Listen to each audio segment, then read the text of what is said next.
अभी आपको अपने दिल के दर्द सुना रहा हूं मैं।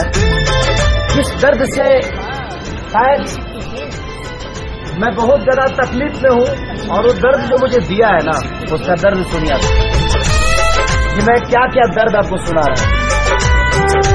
और वो दर्द मेरे आज दोहा कत्तर में सुना रहा हूं। दोहा कत्तर आके तहरा संगे खिंचावल फोटो फाड़ दे,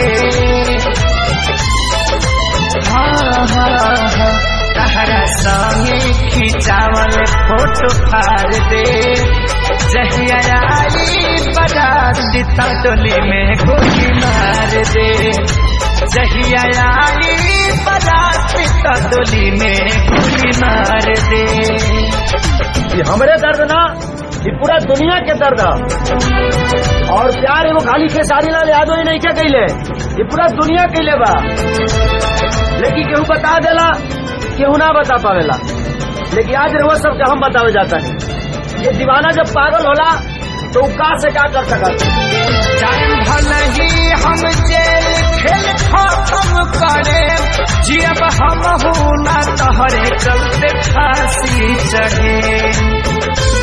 और वो दर्द के कारण केहू और ना सिर्फ लड़कियां होती हैं। भले ही हम जेल खेल खत्म करे, जियब हम हूँ ना तोहरे चलते फांसी चढ़े।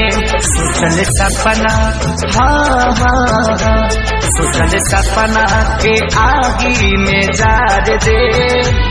जहिया आई बारात डोली में गोली मार दे, जहिया आई बारात डोली में गोली मार दे।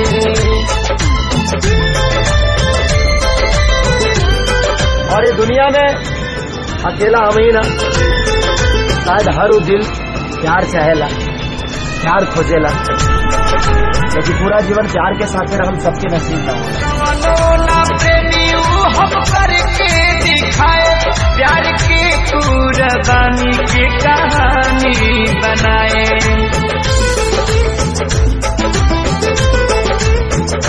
कैलस कवनो ना प्रेमी हम करके दिखाए प्यार की कुर्बानी की कहानी बनाए।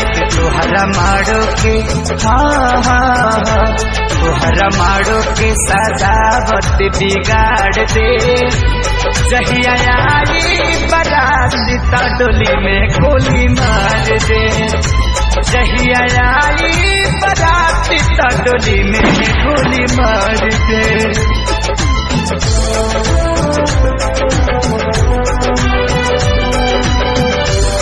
और ये आस्ती में सिर्फ बर्बाद भलाऊ, ये हर चीज से भूल के उनके आपन मान लेगा। जिंदगी में ओकरा भी लगा सिर्फ धोखा, और धोखा के टूटल लोग आ गए।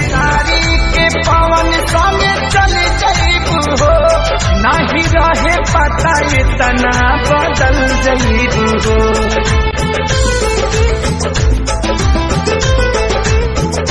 छोड़ खेसारी के पवन संगे चले जाइबू हो, नहीं रहे पता इतना बदल जाइबू हो। बाकी मुआलो के बाकी मुआलो के बाद तो के प्यार दे। जहिया आई बारात डोली में गोली मार दे, जहिया आई बारात डोली में